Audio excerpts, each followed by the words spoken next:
Getting pretty good at it. Invite à visiter ville San Antonio avec moi.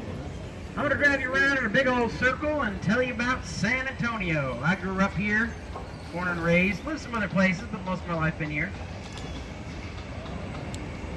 Any other San Antonians on my boat? One guy. I've asked most of you. Alright, so, I'm a very stern captain. I do have some rules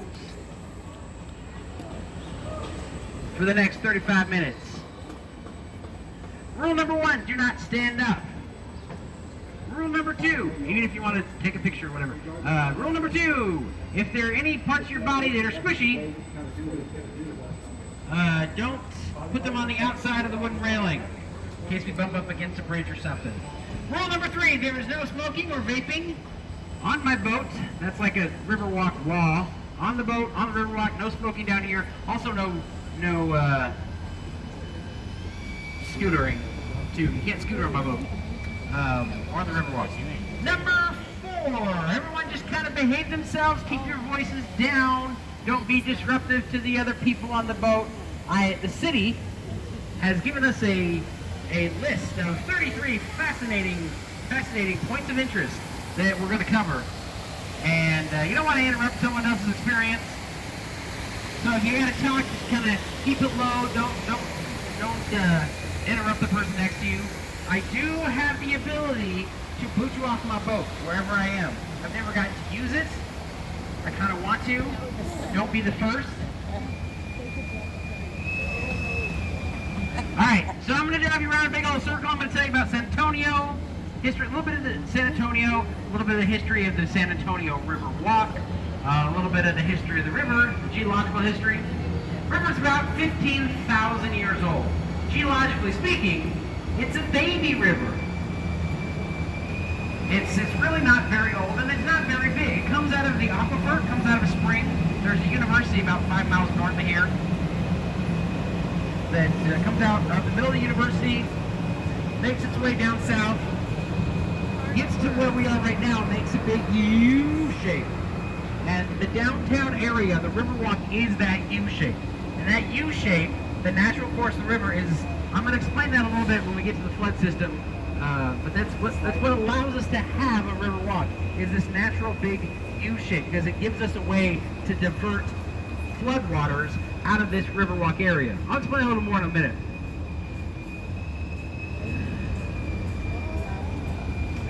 The first inhabitants of the river were the Payaya people, which we know very little about. They didn't build a whole lot. They were nomadic. They lived between here and Coahuila, Mexico. The Spanish arrived starting in 1681, started building missions with the help of the Payaya people and some other Native American peoples that lived here around central South Texas.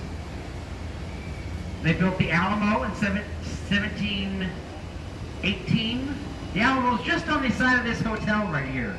And if you can see a little sign that says the Paseo del Alamo. If you walk through the lobby, there you'll go see some steps and can walk up the steps, and there's really pretty waterfalls, and you'll be right in front of the Alamo.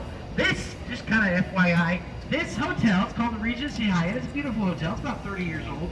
It can only be 16 stories tall.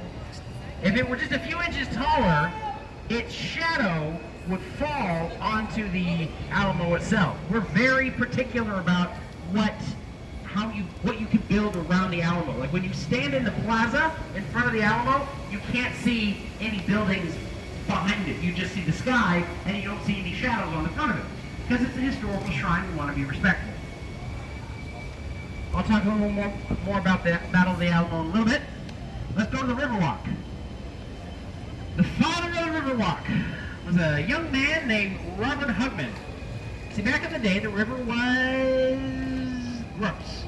It was a little creek, and before, it was a beautiful river before we built stuff, but once they built the city over time, the river became kind of gross and smelly, and it picked up the grime and stuff in the river, and naturally, it floods a lot. There's a big basin a few miles north that fills with water when you get a lot of rain, and that water just rushes right through here. So the river was not a great place. No one came down here. It was not a thing anything to show off. So Robert Hugman, 27 years old, he was an architect. He had an idea. He had lived in Louisiana, where they have, because of levees and stuff there, they have rivers and shops and stuff on the water level, and he wanted to do that here.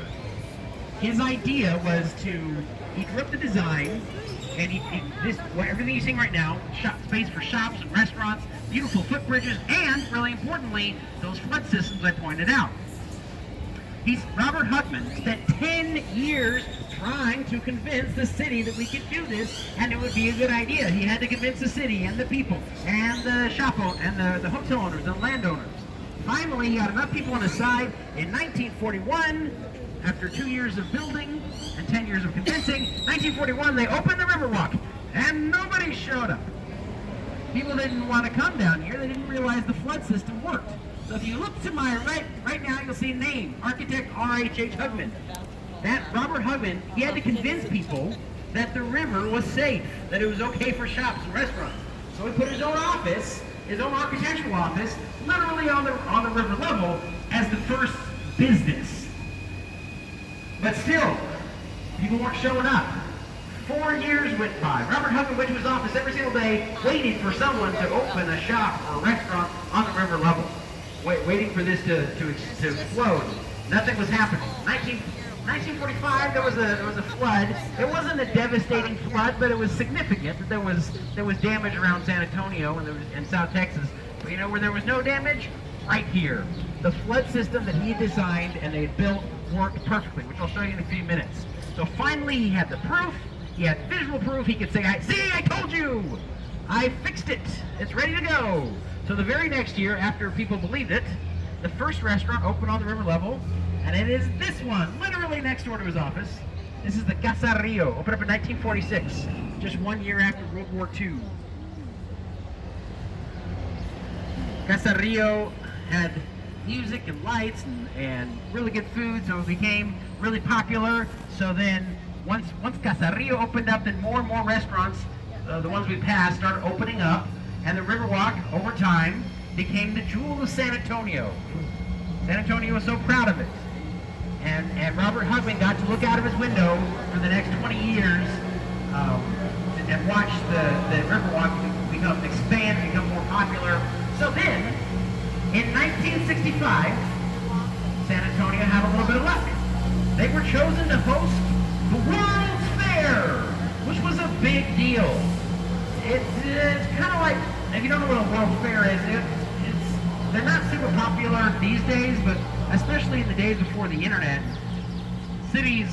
a city wanted a chance to communicate with other cities, share ideas, share technologies, teach the world about its history and its culture, and that's a World's Fair was a chance to do that. World's Fair went for like 6 months. We were chosen in 1965.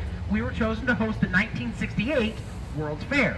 And the city was so excited, and the first thing they wanted to do was build more Riverwalk. And that's literally where we are right now. We are in more Riverwalk. The water, we extended the river all the way up here to the convention center, which we'll see in a minute. We built a monorail. If you go up from the street level, look to the right, that's where we called it Hemisphere 68. The Hemisphere grounds are right over there. There's still a Hemisphere Park there today. We had a monorail. We had a gondola ride, which would take you over to the zoo. Those are gone now. We built an arena, a theater. We built one of the first observation towers. We gave it kind of a fancy name, so I'd like to introduce it with a little bit of panache right here. Here it comes. Ladies and gentlemen, on the right-hand side, I give you the Tower of the Americas. There it is, right there. That's, when it was built, that was the tallest observation tower. Now it's like number 20. They built, many cities built towers similar in shape, with a restaurant in it in the 70s and 80s. I know Dallas has one, and there's a Space Needle, and Las Vegas has one, and Seattle has one, and there's many others. Anyway, but this was one of the first. It's 750 feet tall. There's a restaurant up there called the Chart House. The seats will rotate around the building. Very, very fancy food. If you wanted to go up to the observation tower, which is the highest level, you should take the elevator. It costs $14. Or if you come in September, you can climb the stairs. There's 997 stairs, and we do a fundraiser climb for cystic fibrosis. Bon. Which I'm doing. I'm Somebody gonna do. will I've stop committed to do video it in my parce head que- and to you guys. I'm gonna do it. I'm hitting the stairmaster. Anyway, Voyage là semble Fastest son guy to do voyage it. qui est très long. climb the Donc, stairs, on va set the le record stop at 5 minutes and vidéo. 18 seconds, all the way up to the top. J'espère que I'm nous like it. visiter avec moi un petit peu dans 25 San minutes right Antonio.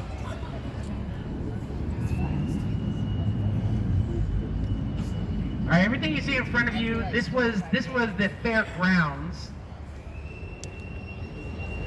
We extended. This is the first extension.